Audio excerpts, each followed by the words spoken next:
Deze video is mede mogelijk gemaakt door Global Joy Media Groep.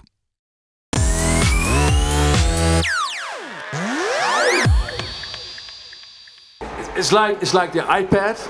It wasn't even made. Yeah. Everybody was talking about it. Yeah. And so everybody wanted to have it, but it wasn't there. Okay. I think that's the main thing. Okay. Creating something. Creating the buzz. Yeah. So the only difference, Apple has a huge brand and has a huge budget, which we didn't have. So I like the idea, but you violated two conditions. Any other ideas? Anybody else? Over here? Yeah, here. Yeah. I think I would start with a weblog. Yeah. And do something on Twitter. And maybe on Facebook and LinkedIn, and try to send out some newsletters from time to time and ask people to participate, which is hard, but you can try. Great. Okay. Over here. Make people curious and create the right title, like Marketing is Dead. Okay. Yeah, that's why I said it before. Okay, so some ideas here. Now, what did we do? What did we do? We basically we weren't very good on the title, but we did what you were saying. So we thought, we need to do a different book, but we need to change the business model. So what did we do differently? We thought about what kind of business models could we create. So remember, this is one canvas, but we were thinking through 10, 15 different business models. We thought about working with corporate sponsors who could bring the book to the market. We thought about using advertising. We thought about connecting with newspapers, whatever. We had many, many ideas for many, many different business models. And one sticked at the end. So this is basically, if you create a new product or want to bring a product to the market, that's what you should be doing. You should think through not just the marketing strategy, the selling, advertising part, but you should think through the business model, because that's how you're going to get one that works. So what did we do? Well, we had the blog, but then we created an online writing platform where we asked people to join the book project and help create a bestseller. So we sold them If You Want a Dream. We said, participate in writing the next big management book. This is your chance. Did they believe us? You'll see. 470 people joined from 45 countries. Now, that doesn't sound like very much, and there weren't that many because we didn't want that many. We wanted people who were really passionate about that, and how did we only get the passionate people? We asked them to pay. So imagine we go out there, I ask you, hey, I'm writing a book. You don't know me, but pay me to help me write the book. Would you join? Probably not, right? Who would join? Nobody. Well, they did. And actually people paid $24 at the beginning, that was our price, and we got 100 people very quickly. So we thought, we got to watch out, we raised the price. So typical marketing strategy.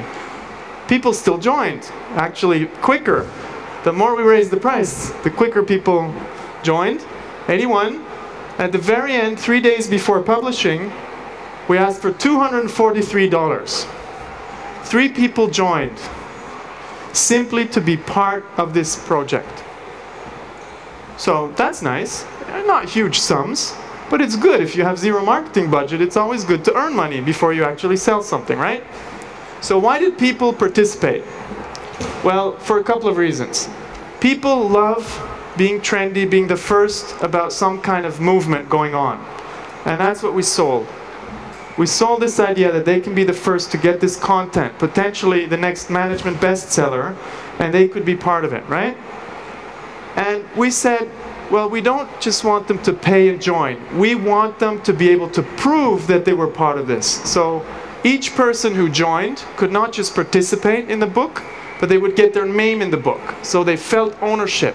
Ownership in the content, but ownership that they could prove because they were co-authors. So if you look at the book, we have 470 co-authors, right? And then it's all about communities. And that's how marketing works, and you know it. It's not about selling, it's about communities. People want to connect with other passionates, and they want to discuss things that they're interested in. So people joined because they wanted to join a community of people who were discussing business models, right? So those are the reasons.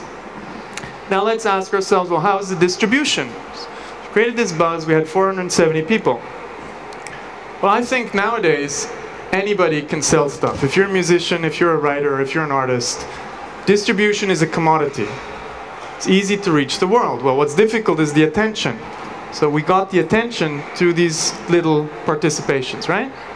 Now, what did we use? We used the most powerful distribution logistics of the world, which is, for books, Amazon. Because Amazon allows anybody to use their infrastructure off the shelf. If you want to sell a book, if you want to sell a CD, if you want to sell whatever, furniture, you can use Amazon to reach anybody in the world. So it's the most powerful infrastructure that you just pay for, you use it. Now, what are the results? Because that's where it gets interesting. Well, when we started selling on Amazon, the book was number 17 in all management books. Okay, without a publisher, without marketing budget, that's a nice start. On Amazon.com. Well, it raised. It was number 3, and it raised, and it was number 2. And I hope now, in the future, we'll easily get to number 1, because we learned a bit about marketing, because we were not marketing professionals. We were just people trying out new marketing strategies. But now we learn in the process. So the book that you've seen at the beginning that I'm talking about became the number 2 management book on Amazon.com with the strategies that I showed you, which is pretty difficult to achieve. Now, you might say e-commerce, pretty limited, right? You need stores and so on. Well, the book made it all the way to South Africa, and basically we have a really good global distribution. But, obviously, we didn't get as far as we wanted to. We want to be number 1. So we started a deal with Wiley, the publishing house, because they still have some advantages. They have a sales force, and we thought, let's not just use Amazon, let's use their sales force as well. So we want to get to number 1 in management books. Let's see if we succeed. But most importantly, and this is where it gets really interesting if you look at the holistic element of this innovation, is that we made money before selling anything. So before actually producing the book, before selling it, we made money. Because people joined the platform, and people bought the book before it was existing, simply because we created the right energy around this. Now, does it matter? Should this matter for you? Well, you might say, I'm not writing books. It's not, you know, it's just, and it's a small scale thing. You're selling a couple of 10,000 books, so what? Well, I think you should care. I think it is really important, because we have the same examples in other consumer goods. So you might have never heard of Andy Chu. Andy Chu was working as a footwear product manager for Adidas. And Andy Chu did basically the same thing. I connected with him a while ago at a conference, and he used the same kind of elements to create a best-selling Adidas product. So what did he do?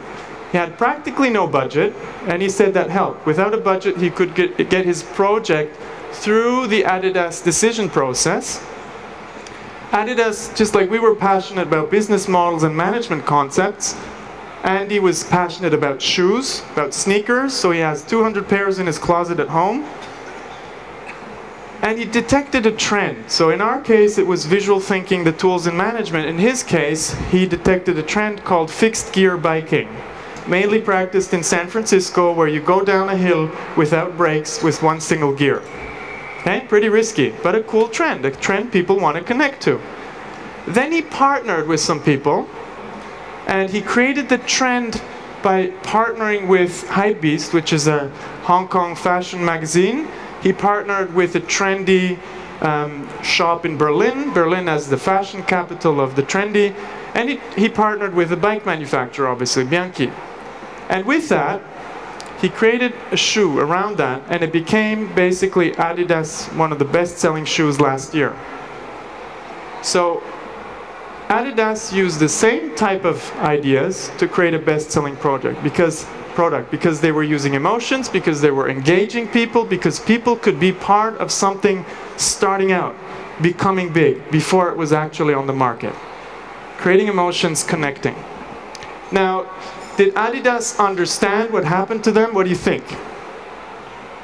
Do you think they understood what this was about? Why this project worked?